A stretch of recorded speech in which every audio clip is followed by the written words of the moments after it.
Pour nous, c'était une évidence de venir dans la région Nouvelle-Aquitaine parce qu'on recherchait des ingrédients de caractère pour nos recettes. On voulait vraiment baser la qualité de nos produits sur la qualité de nos matières premières.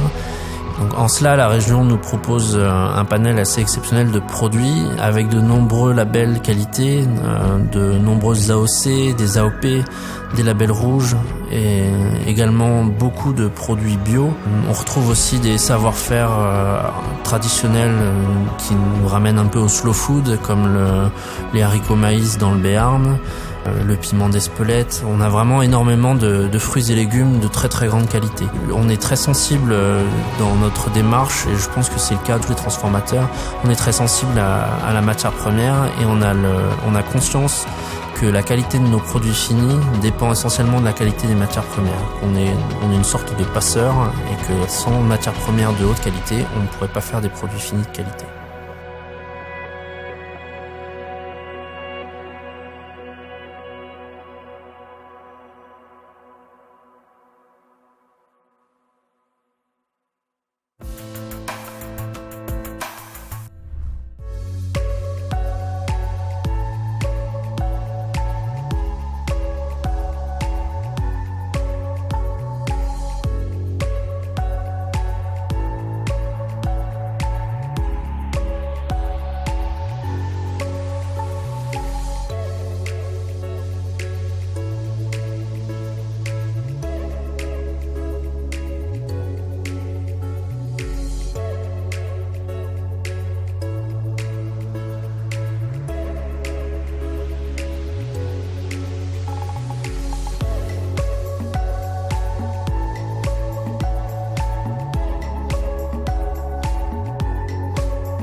Bonjour, je suis Fred. Nous allons travailler aujourd'hui des produits de la Nouvelle-Aquitaine avec le maigre qui nous vient de la Cotinière, qui a été pêché à la ligne. Regardez ce beau produit. Nous allons utiliser aussi les pommes de terre de l'île de Ré AOP. Et nous allons faire un petit beurre blanc avec de l'échalion, qui est ici avec du beurre échiré demi-sel. On va utiliser le vinaigre de la maison Bouteville, qui a été affiné en fût de cognac, quelques gousses d'ail, et on va utiliser de la salicorne qu'on va faire poêler avec le beurre. Allez, on file en cuisine. Allez, on va commencer la recette par lever les filets du maigre. Donc le maigre a été gratté avant, on a enlevé toutes les écailles. Voilà. L'idéal aussi, si vous ne savez pas faire les filets, vous demandez à votre poissonnier. Je suis sûr qu'il se fera un plaisir de les faire pour vous.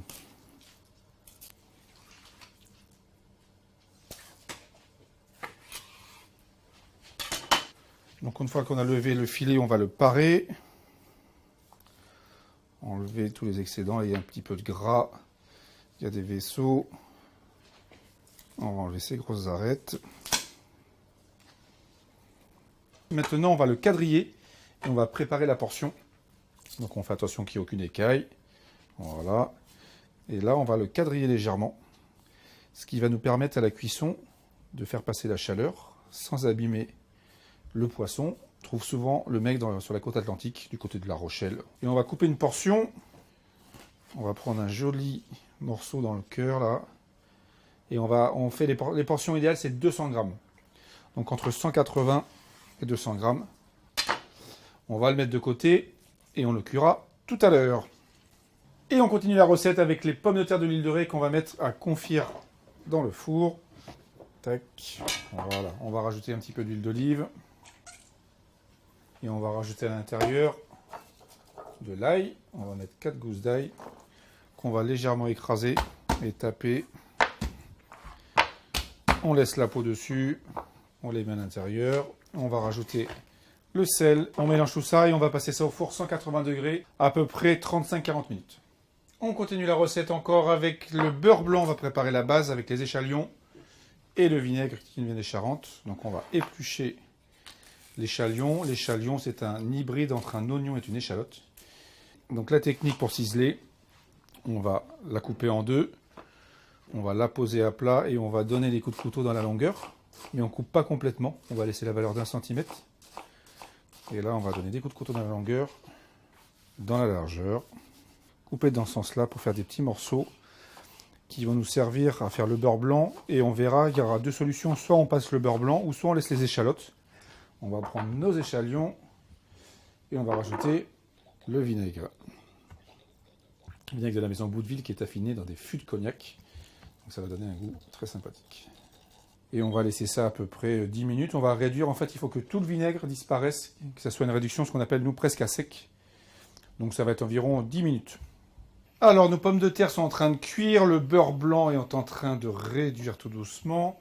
On a nos pavés de maigre qui sont ici. On a récupéré de la farine. On va rajouter un petit peu d'huile d'olive dans notre poêle. Et l'objectif, ça va être de prendre notre poisson, de passer le côté peau sur la farine, de taper un petit peu dessus. Et surtout d'enlever l'excédent. Ça va donner un petit croustillant à la peau qui va être très agréable. Évidemment, la peau, on va la manger. On va attendre que notre poêle soit très chaude. L'huile est en train de se dissocier, ça veut dire que c'est prêt. Et en général, quand on pose le poisson, il faut qu'il chante. On va poser ça côté peau. On va le bouger un petit peu. On va rajouter notre sel de l'île de Ré. Un poisson qui vient de la Cotinière avec du sel de l'île de Ré, c'est juste parfait. Et là, on va le cuire tout doucement. Donc, pour l'instant, on est au maximum sur notre échelle de température. On est à 10. Et là, je vais commencer à baisser un petit peu. J'hésite pas à le chatouiller un peu, regardez. Donc, en attendant, on a notre beurre blanc qui va commencer à réduire. On a notre beurre échiré qui est ici. La base du beurre blanc, c'est le vinaigre. Certains rajoutent un peu de vin blanc. Les échalotes, le beurre, et on va monter tout ça. Voilà, donc on va couper des morceaux de beurre. On va laisser ici. Allez, on va sortir nos pommes de terre qui sont dans le four. Donc on les a mis à 180 degrés pendant à peu près 30-35 minutes. Je crois qu'elles sont parfaites. On a notre poisson qui continue à cuire. Vous voyez, je ne l'ai pas encore tourné. On va jouer avec la température, le temps de faire le beurre blanc. Tout le vinaigre que j'ai mis à l'intérieur a réduit. Maintenant, il va nous rester à rajouter le beurre. Et en fait, il va falloir l'émulsionner.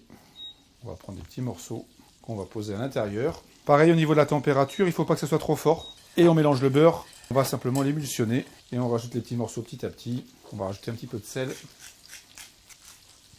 Tac. Une chose très importante, c'est ça, c'est de goûter. Tac, vous ne brûlez pas. Super, il faut qu'il y ait le côté du vinaigre justement là qui vous chatouille un peu les papilles. Regardez comme c'est joli.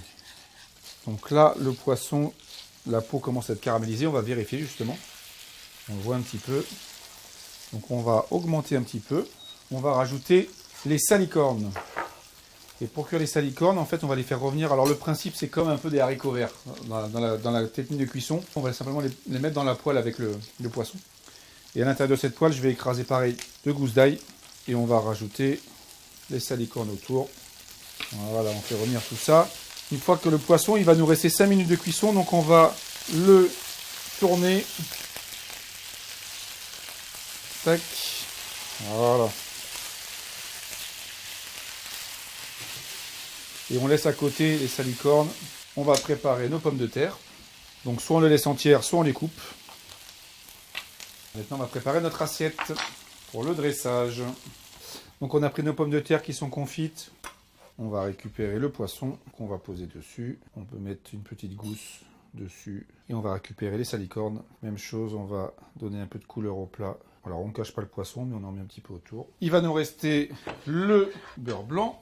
On va mettre ça autour. Et voilà, vous avez un joli plat avec les produits de la région Nouvelle-Aquitaine.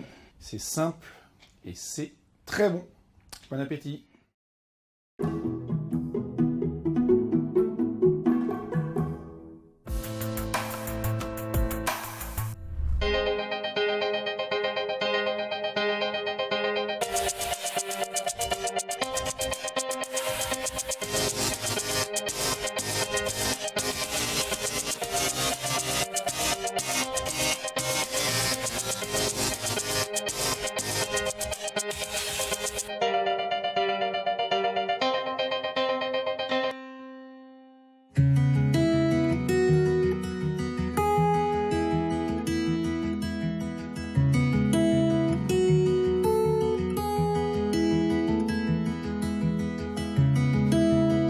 Aujourd'hui, 1500 exploitations produisent du lait pour fabriquer le beurre Charentes-Poitou AOP. L'origine a commencé dans les années 1900. Les éleveurs représentant la Vendée, la Charente-Maritime, la Charente, la Vienne et les Deux-Sèvres donc se sont mis en commun pour mettre les outils de production et commencer la transformation du beurre. Aujourd'hui, elles produisent l'équivalent de 26 000 tonnes de beurre. Le beurre Charentes-Poitou bénéficie d'une appellation, d'une reconnaissance, l'appellation d'origine protégée, AOP. Ça concerne deux volets. Un volet production, sur les exploitations qui livrent le lait, qui sert à la fabrication de ce beurre, sur son bassin Charentes-Poitou, mais également sur la partie transformation. Nos laiteries ont un cahier des charges qu'ils doivent respecter, qui est un cahier des charges donc de pratiques traditionnelles, intégré pour que l'on puisse avoir cette appellation d'origine protégée. On collecte dans un rayon d'une cinquantaine de kilomètres autour de l'usine. Le lait va être dépoté sur site, va être pasteurisé et écrémé dans les 10 à 12 heures qui suivent sa collecte. Post-pasteurisation de la crème, on aura, et c'est une obligation de l'AOP, une maturation biologique de 18 à 20 heures. Cette maturation biologique permet le développement des arômes dans la crème et un développement d'arômes avant le barattage du beurre. Les spécificités du beurre AOP Charentes-Poitou, c'est un beurre qui est spécialement destiné à l'activité pâtissière parce qu'il faut des produits malléables mais pas trop mous. Ces caractéristiques qui vont être recherchées pour la fabrication de croissants ou de pâtes feuilletées. Pour le consommateur, il bénéficiera de l'arôme naturel du beurre qui a un arôme typique avec un goût noisette lié à l'alimentation particulière dans nos élevages à base de fourrage et à base de céréales de la zone AOP Charentes-Poitou. Nos salariés sont très contents aujourd'hui d'être dans un système coopératif et d'être dans des produits 100% à base d'ingrédients naturels, puisque dans un beurre, il y a de la crème, des ferments lactiques et un peu de sel quand on produit des beurres demi-sel. Donc on est complètement dans des produits locaux, naturels et typiques en termes de goût et ils en sont très fiers. Donc en tant que producteur, nous avons besoin justement de cette reconnaissance de l'AOP beurre Charentes-Poitou pour la valorisation du territoire et la valorisation de nos exploitations.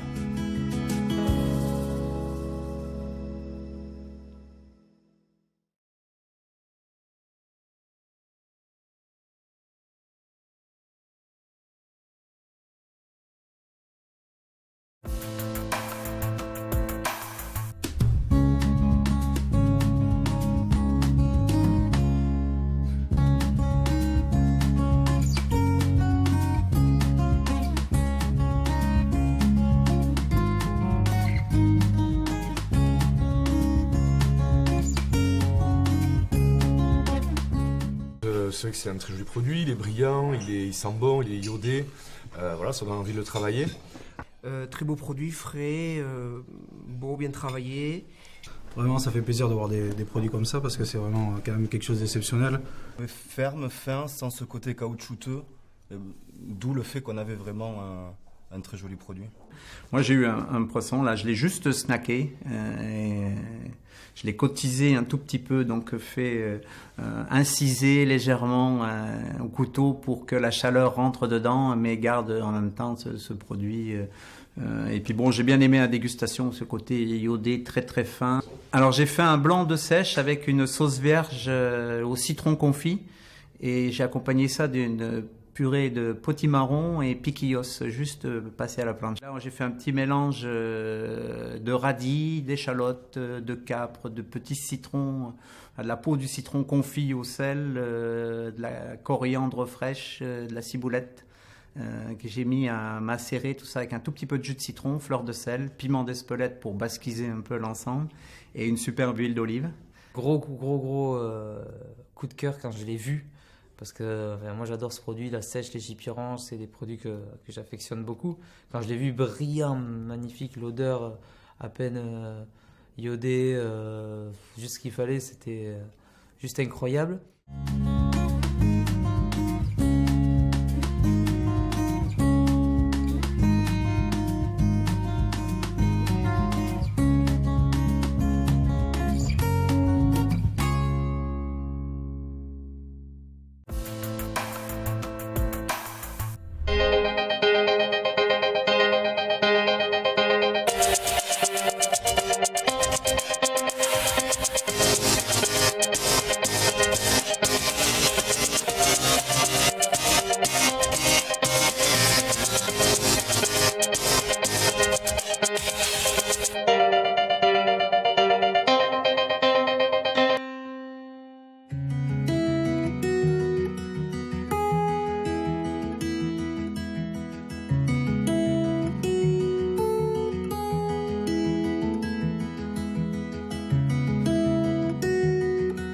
Aujourd'hui, 1500 exploitations produisent du lait pour fabriquer le beurre Charentes-Poitou AOP.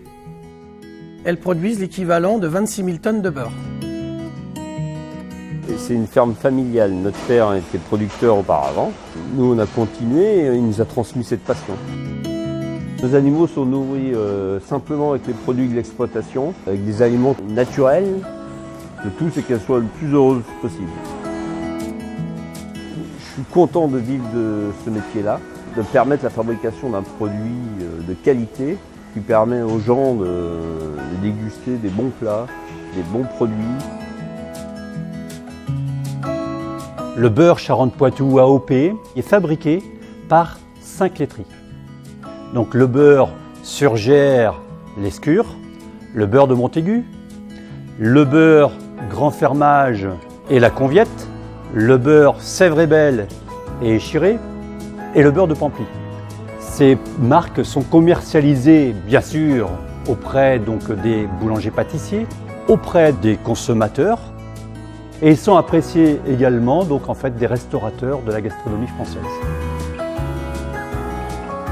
Bonjour, je suis Nina Métayer, chef pâtissière. Aujourd'hui, on va faire une tarte à thym à base de feuilletage, de pommes caramélisées et d'un caramel au beurre monté. Tout ça avec l'excellent beurre AOP Poitou-Charentes. Alors, c'est très important de choisir un bon beurre, surtout pour faire du feuilletage.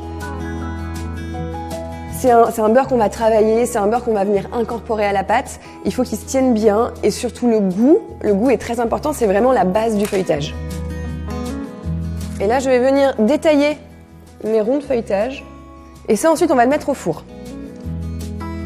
C'est important de respecter les produits et de respecter le producteur. C'est eux qui nous offrent des beaux produits, c'est eux qui prennent le temps de fabriquer toutes ces belles matières premières. Et après, c'est à nous de les assembler et de les travailler pour révéler toute la saveur et toutes les particularités de ces produits.